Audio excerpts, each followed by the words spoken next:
L'ancien monde se meurt, le nouveau tarde à apparaître et dans ce clair-obscur surgissent les monstres.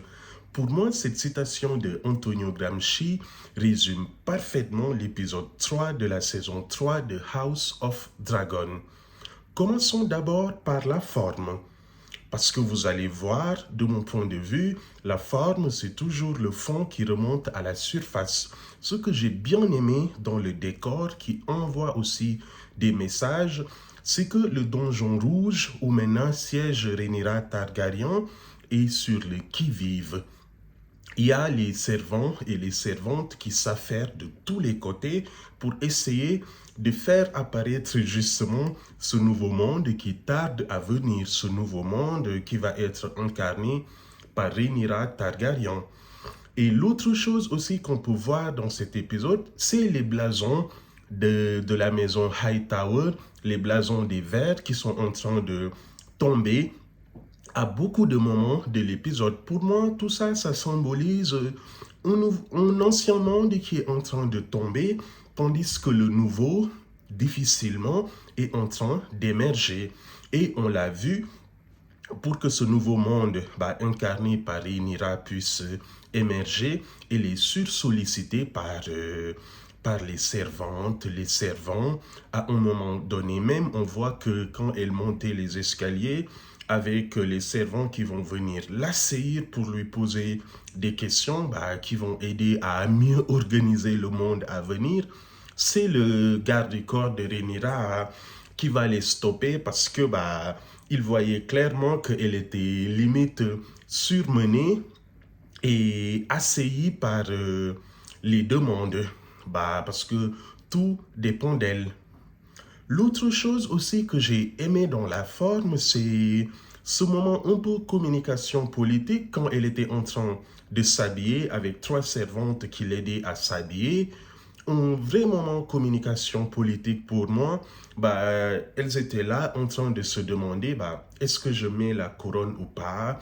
Est-ce que j'ajoute une chaîne à ma robe ou pas? Tout ça pour moi, pour préparer sa première apparition publique où elle va recevoir les doléances du peuple, c'est une manière, surtout dans la royauté et dans le monde médiéval, c'est une manière pour elle de théâtraliser son pouvoir parce que on ne peut pas régner seulement par la force et les lois. Et c'est en théâtralisant son pouvoir que elle se crée une légitimité pour forcer les gens un peu à adhérer à son pouvoir. Alors, une fois que tous ces éléments-là sur la forme sont dits, revenons à cet épisode dans le fond. Alors, il y a le côté où Rhaenyra est suivie par les caméras. On nous montre vraiment les zooms sur son visage, les plans. On a l'impression de porter la lourdeur de la couronne des sept royaumes avec elle. Et ça, c'était parfait. Et pour moi, l'actrice Emma Darcy, elle l'a bien joué. Alors, cet épisode, c'était un épisode purement politique où on s'attardait sur la manière de gouverner, où on nous montre Rhaenyra dans le quotidien d'une reine. Et elle s'est plantée carrément. Ça, c'est mon avis. Elle s'est plantée carrément. Parce que quand on dirige dans la féodalité, surtout dans le temps médiéval, pour moi, c'est un savant dosage pour contenter les différents groupes d'intérêt. Genre, on n'est pas en démocratie où il n'y a que des citoyens. Dans la féodalité, il y a des groupes d'intérêt. Et moi, j'en ai vu dans cet épisode trois groupes d'intérêt. Le premier groupe d'intérêt, c'est le groupe de la noblesse. La reine même, elle, Rhaenyra, appartient à ce groupe-là. C'est un groupe non négligeable qu'il faut contenter si on veut diriger longuement. Il y a ensuite le groupe du peuple aussi qui est non négligeable qu'il faut aussi contenter, faire avec. Et il y a aussi un dernier groupe, le groupe de, appelons-le l'église, mais le septon ou les septas. Ça aussi, c'est un groupe qu'il faut contenter. Et quand on a vu comment Rhaenyra s'y est pris, c'est à se demander durant ces 20 dernières années, qu'est-ce qu'elle a appris auprès de son père, Viserys. Moi, je dirais que bah, il ne gouverne pas les mêmes royaumes. Durant le règne de Viserys, c'était un long fleuve tranquille. Son pouvoir était affirmé, pas contesté, et il n'y avait pas de guerre civile. Alors que Rhaenyra, comme je le disais tout à l'heure, elle gouverne en temps de crise, quand on connaît les conditions dans lesquelles elle a pris le pouvoir. Du coup, elle n'a pas pu observer un gouvernant en temps de crise. Et elle s'y est mal pris. D'abord, commençons par le groupe de la noblesse. Pour moi, c'est le groupe dans cet épisode qui en a le plus bavé avec Rhaenyra. Alors, le groupe de la noblesse, de mon point de vue, quand elle a reçu les doléances, les suppliques du peuple lors de sa première apparition publique, assise sur le trône de fer, quand les gens du bas peuple sont venus lui dire, on n'a plus de viande parce que les dragons mangent tous les moutons et logiquement il n'y a plus de viande, donc il n'y a plus de laine pour ceux qui travaillent la laine. Et c'est une situation difficile pour eux parce qu'il faut qu'ils arrivent à nourrir leur famille. Et là, qu'est-ce que Rhaenyra a suggéré? Elle a suggéré d'ouvrir le bois du roi. Le bois du roi, il faut savoir que c'est la forêt réservée au roi où il va faire la chasse, et dans le temps médiéval et dans la féodalité, le bois du roi, c'est quelque chose de très important parce que ça symbolise le pouvoir du roi, ici de la reine, et il n'y a que le roi qui a le droit d'y aller pour faire la chasse. Et quand il y va, parce que c'était considéré comme une activité prestigieuse réservée à l'élite, la noblesse, et quand le roi y allait, il fallait coopter des membres éminents de la noblesse et tous ces gens-là bataillaient pour pouvoir aller avec le roi. Imaginons Rhaenyra qui propose d'ouvrir le bois du roi au peuple qui pourra aller à y faire la chasse et chercher de la viande. Alors que ce point était un point de distinction entre la noblesse et le bas peuple. Bon, les nobles, qu'est-ce qu'ils vont se dire? Elle leur enlève des privilèges.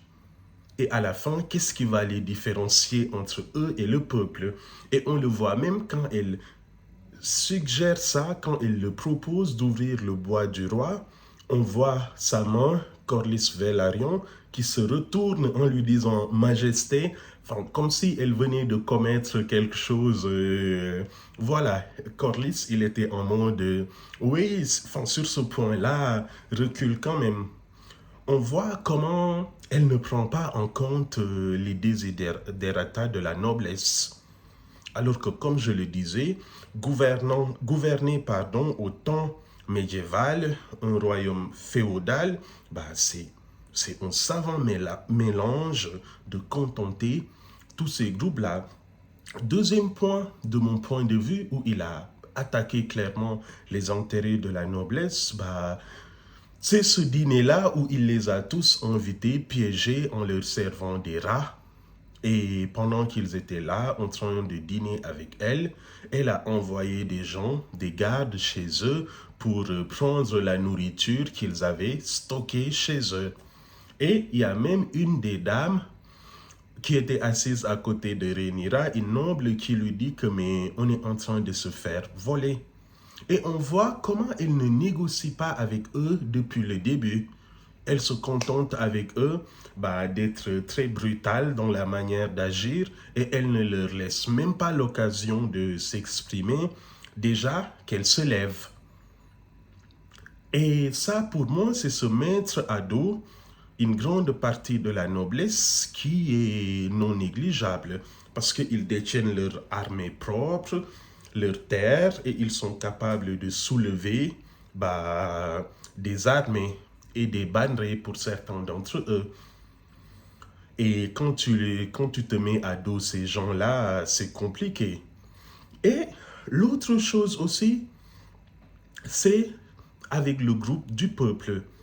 Moi, j'ai trouvé qu'elle se contentait tout simplement d'avoir des solutions sur le court terme et pas sur le long terme, puisque c'est la nourriture qu'elle a pris aux nobles, qu'elle va distribuer aux pauvres dans une opération de communication. Sauf que c'est une solution qui n'est pas viable. Cette nourriture, ce n'est pas une nourriture qui va se démultiplier. Et là, j'ai trouvé que le conseil restreint de Rhaenyra aussi faisait partie de son principal point faible. Il y a Daemon et son ex-petit ami là qui se chamaillent en plein conseil restreint. Corlys, lui, il avait la tête ailleurs. Ça fait qu'elle s'est retrouvée seule. Et cette solution qui n'est pas viable, le peuple risque à tout moment de se soulever contre lui. Et le dernier groupe aussi qu'elle s'est mis à dos, on voit bien que tous les trois groupes qu'elle doit gouverner, elle n'a aucun de ces trois groupes-là avec elle. C'est le groupe de la religion. On a bien vu que elle a reçu le grand septon qui lui fait savoir que il ne peut pas le couronner. Il a déjà couronné son demi-frère Aegon, et tant qu'elle ne lui montre pas le corps, la dépouille de Aegon, il ne pourra pas procéder à un autre sacre. Et on voit même comment le grand septon la méprise, elle et les dragons, puisqu'ils considèrent qu'ils ne font que détruire et n'aident pas à construire. Et là, on voit que les trois groupes qu'elle est censée gouverner, elle n'a aucun de ces trois groupes-là. Et tout ça, ça fait tarder le nouveau monde qui doit naître. Et pour couronner le tout, il y a un de ses principaux alliés, la famille Velaryon avec Corlys, qu'elle s'est mis à dos. Vu que le serpent de mer lui demande de légitimer ces deux bâtards, elle lui répond la réponse que vous connaissez, hein? Mais oui, genre, c'est une question de légitimité. Il y a déjà les rumeurs qui courent sur mes enfants, comme quoi c'est des bâtards. Imagine si je légitime d'autres bâtards. Mais Corlys a beaucoup donné. Son château, il a même accepté que les enfants bâtards de Rhaenyra portent son nom. Il le lui a rappelé. Et je pense que de mon point de vue, Corlys a raison, parce que c'est pendant ce moment de clair-obscur-là qu'il peut demander et avoir. Parce que tant que le fils de Rhaenyra, Joffrey Velaryon, est en vie, elle ne le fera jamais, quoi. Ça fait qu'on voit bien que Corlys n'est pas content. Et même l'autre dragonnier bâtard des Targaryens, Ylf, qui vient lui demander, il est où le château que tu nous avais promis? On voit bien que Rhaenyra remet tout ça à demain. C'est pour ça, je me suis dit, je ne sais pas comment elle va continuer à gouverner de cette manière-là, mais ça risque d'être compliqué pour elle parce que, comme je disais, gouverner au temps médiéval dans un royaume féodal, c'est un savant mélange pour contenter des groupes d'intérêt, le groupe des nobles, le groupe du peuple et le groupe de la religion. Et on voit que elle n'arrive à contenter aucun de ces trois groupes. On va suivre l'épisode 4 pour voir comment elle va s'en sortir. Peut-être qu'elle rattrape tout ça en intégrant de nouvelles personnes dans son conseil restreint. Mais si elle continue de cette manière, je vois mal comment elle pourra continuer à gouverner. À moins de se transformer en dictatrice folle. C'était tout. On se retrouve pour l'épisode 4.